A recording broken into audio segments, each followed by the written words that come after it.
కందిపప్పు తింటే బరువు తగ్గుతారా? నెలవారీ సరుకుల లిస్టు రాయడం మొదలు పెట్టగానే ముందు రాసేవి కందిపప్పు, పెసరపప్పు, మినపప్పు ఇలా రాస్తుంటాం. ఇవి ఏదో ఒకటి తినాలని మాత్రమే కాదు, ఈ పప్పులు తింటే బరువు కూడా తగ్గడానికి తగ్గుతారు. అది ఎలాగో తెలుసుకోండి. ఈ సంవత్సరం ఎక్కడ చూసినా ఆరోగ్యం గురించే ఆలోచిస్తున్నారు. హెల్త్ గురించి మాట్లాడుతున్నప్పుడు కంపల్సరీగా చెప్పుకోవాల్సింది శరీర బరువు గురించి. ఎక్కువ బరువు ఉండడం వల్ల ఎక్కువగా ఆరోగ్య సమస్యల బారిన పడే అవకాశం ఉందని మనందరికీ తెలిసిన విషయమే. కానీ ఇండియాలో కనీసం 5% మంది ప్రజలు అధిక బరువుతో బాధపడుతున్నారు. చూడడానికి లావుగా కనబడటమే కాకుండా అధిక బరువు వల్ల టైప్ 2 డయాబెటీస్, హై బీపీ వంటి దీర్ఘకాలిక రోగాలు వచ్చే ముప్పు ఎక్కువగా ఉంటుంది. Dieting, healthy eating, regular exercise, రకరకాల పద్ధతుల్లో బరువు తగ్గచ్చు.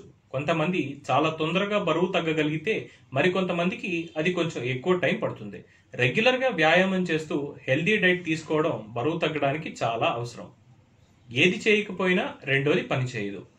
80-20 రూల్ ప్రకారం బరువు తగ్గడంలో ప్రధాన పాత్ర పోషించేది ఆహారమే. హెల్త్ ఎక్స్పర్ట్స్ చెప్పిన దాని ప్రకారం మన కిచెన్ లో కంపల్సరీగా ఉండే ఈ పప్పులు బరువు తగ్గడానికి బాగా ఉపయోగపడతాయి. వీటిని రోజుకొకటి చొప్పున ఆహారంలో భాగం చేసుకుంటే తేలికగా బరువు తగ్గవచ్చు. కందిపప్పులో ప్రోటీన్, ఫైబర్ పుష్కలంగా ఉంటాయి. దాంతోపాటు అందులో కొలెస్ట్రాల్, సాచురేటెడ్ ఫ్యాట్ చాలా తక్కువగా ఉంటాయి. ప్రోటీన్ మంచి ఆరోగ్యానికి మొదటి మెట్టు అయితే ఫైబర్ బాడీలో నుంచి కొలెస్ట్రాల్ ని బయటికి పంపేయడంలో సహాయం చేస్తుంది. పైగా ఇది తిన్నాక తొందరగా ఆకలిగా కూడా అనిపించదు. కందిపప్పు గ్లైసెమిక్ ఇండెక్స్ కూడా చాలా తక్కువ. అందువల్ల దీని డయాబెటిక్స్ కూడా హాయిగా తినచ్చు. ఇందులో ఉండే ఫైబర్ వల్ల బ్లోటింగ్ లాంటి సమస్యలు రాకుండా ఉంటాయి. కందిపప్పులో ఉండే B complex, phosphorus, magnesium, potassium, magnesium వల్ల దీన్ని సూపర్ ఫుడ్ అని కూడా అంటారు. కందిపప్పుతో ముద్దపప్పు, కంది పచ్చడి, కంది పొడి లాంటి వంటకాలు ఈజీగా చేయొచ్చు. పైగా కందిపప్పుకి ఉన్న రుచి ఇంకే పప్పుకి ఉండదు. అందుకని రుచికరంగా తింటూ మరి బరువు తగ్గవచ్చు. కందిపప్పుతో పాటే చెప్పుకోవాల్సింది ఎర్ర కందిపప్పు. మసూర్ దాల్ పేరుతో సూపర్ మార్కెట్స్ లో దొరికే ఈ ఎర్ర కందిపప్పు కార్బోహైడ్రేట్స్ తక్కువగా ఉండి ఫైబర్ ఎక్కువగా ఉంటుంది. ఒక కప్పు మసూర్ దాల్లో శరీరానికి కావలసిన పోషకాలన్నీ ఉంటాయి.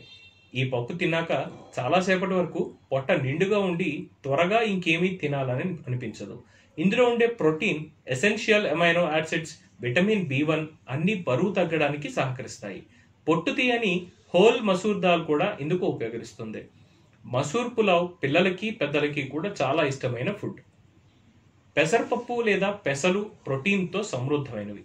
దాంతోపాటు అందులో ఉండే ఫైబర్ అధిక బరువు ఉన్న వారికి బాగా హెల్ప్ చేస్తుంది. ఈ పప్పు చాలాసేపటి వరకు ఆకలి కలగనీయదు. అందుకే పెసరట్టుని బెస్ట్ బ్రేక్ఫాస్ట్ అంటారు. అయితే అది ఉప్మాతో కలిపి తినకపోతేనే పెసరపప్పుతో చేసిన కిచిడి పొద్దున్న బ్రేక్ఫాస్ట్ గా తినొచ్చు, లేదా రాత్రి డిన్నర్ గా కూడా తినొచ్చు. రాత్రిపూట కేవలం పెసరపప్పు కిచిడి తింటూ బరువు తగ్గడం కూడా సాధ్యమే. మొలకెత్తిన పెసల్ని స్నాక్స్ గా కూడా తీసుకోవచ్చు. పెసరపప్పు, ముద్దపప్పు, పెసరట్టు, పెసర మొలకలు, కిచిడి, పెసర పునుగులు, పెసరపప్పు హల్వా, బర్ఫీ, ఈ పప్పు బ్రేక్ఫాస్ట్ నుంచి డిన్నర్ వరకు ఎలా అయినా తినొచ్చు. ఇడ్లీ నుంచి దోశ వరకు మనం వాడే మినపప్పు ఆరోగ్యానికి చాలా మంచిది. మినపప్పులో ఉన్న ఫైబర్ వలన కడుపు నిండినట్లుగా అనిపిస్తుంది. మినపప్పు గ్లైసెమిక్ ఇండెక్స్ చాలా తక్కువ. మినపప్పుతో చేసిన ఆహారం తిన్నాక బింజ్ ఈటింగ్ వైపు మనసు పోదు. ఇందులో ఉన్న ఫోలిక్ యాసిడ్ వలన ప్రెగ్నెంట్స్ కూడా ఈ పప్పుని నిరభ్యంతరంగా తినొచ్చు.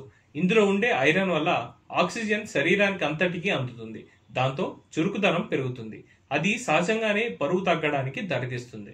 మినపప్పు చాయ్ మినపప్పు, పొట్టు మినపప్పు రూపంలో దొరుకుతుంది. చాయ్ మినపప్పు ఇడ్లీలకి, దోశలకి బాగుంటే పొట్టు మినపప్పు సున్నుండలకి, మినుముల పచ్చడికి వాడతారు. ఎలా తీసుకున్నా ఈ పప్పుని రోజువారీ ఆహారంలో భాగం చేసుకోవడం అవసరం.